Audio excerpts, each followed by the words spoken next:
Hello, welcome to the Artisan Woodshed. Today I'm going to talk about one of the most basic fundamental things that is super important when you're pouring your mold, and that is you really need to start with a flat bottom. The bottom of your board must be perfectly flat, and that may sound basic to you, but you'd be surprised that a lot of wood that you buy, especially if you buy from a hardwood lumber mill, is not flat. And a lot of people make the mistake of thinking that if I run it through a planer, that's going to make the board flat, and it is not, okay? A planer is a thickness planer. It's only going to adjust the thickness. So if you start with a 3/4 inch board and you start planing it down, you'd plane it down and get to a 1/2 inch board. But I'm going to exaggerate this. If there was a big bow in it, as an example, it's going to retain that bow as you go down. So that arc of that bow that started at 3/4 inch will still be there at a 1/2 inch. It's just going to be a 1/4 inch thinner.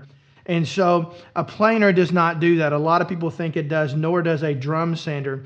The main way I should say to get a board perfectly flat is to go through a jointer to make sure that it's been properly jointed, and that's the only thing that's going to get it done properly. And that is when you lay the board on its surface and you run it through the base of that jointer, it's going to make it flat. You may have to run it through several times depending on the imperfections in the flatness of that board, but you're going to need to joint that. Now, one way to get around that is an example. If you have a woodcrafter around you or a rockler, or of course you have options online, you can buy your hardwood pieces that are already jointed on all sides, okay? So that means the top is flat, the bottoms are flat, and then the left and right side are square.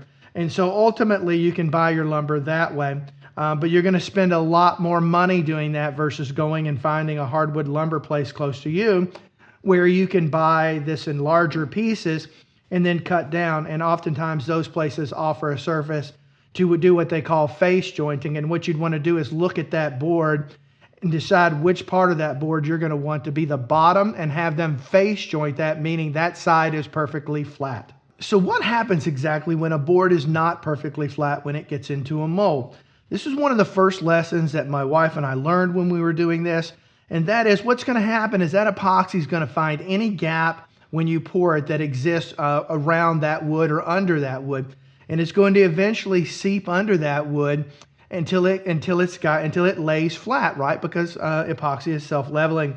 And so ultimately what you're going to have is if your board is not flat, when you take it out of the mold, you're going to find that you have a lot of epoxy on the bottom, and you want to avoid that. You want to have as little epoxy on the bottom of your board when you take it out of the mold as you possibly can.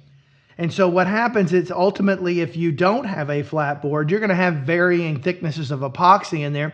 And the only way to get that off is to plane it off or slab mill it off depending on the size of the board. So let's just talk as a planer right now. So if you start with a board that's 1 inch thick as an example, to be able to get all of that epoxy off the bottom, you may have to take off 1/4 inch or even more, 1/4 inch, 3/8. So that's going to really affect the thickness, and that's just the bottom of it, let alone the top. The top, if you've got uneven areas up there too. So you could end up with a board that started out 1 inch and ends up being a 1/2 inch as an example, and that's not ultimately what you're going for. So to avoid that, you want to make sure you have a completely flat board when you put it in. Oftentimes, if you just set it down on a flat surface, and if you get any wobbler or whatever, that's going to clearly tell you don't have one. Again, if you buy your wood from rockler or woodcraft, you don't have to worry about that because that's properly flat. What you want to end up with is a board that's kind of like this, that where you can see the natural grain of the wood and no epoxy kind of covering that. You want to be able to get back to that. And so to be able to do that, you've got to start with your flat board. I can't tell you how many ones that my wife and I poured, and we found ourselves in that situation when we were learning and growing and all of this. And we said, what in the world's going on? And I, like most people, thought that you could get a board flat with a planer. Now there is a secret, and I'll link her video down in the description below, where you can build a jig to go through a planer and then do shims underneath your board to flatten the top of the board. Okay, And that doesn't necessarily, so if you're flattening the top, most likely that's going to be the one that you want to use on the bottom.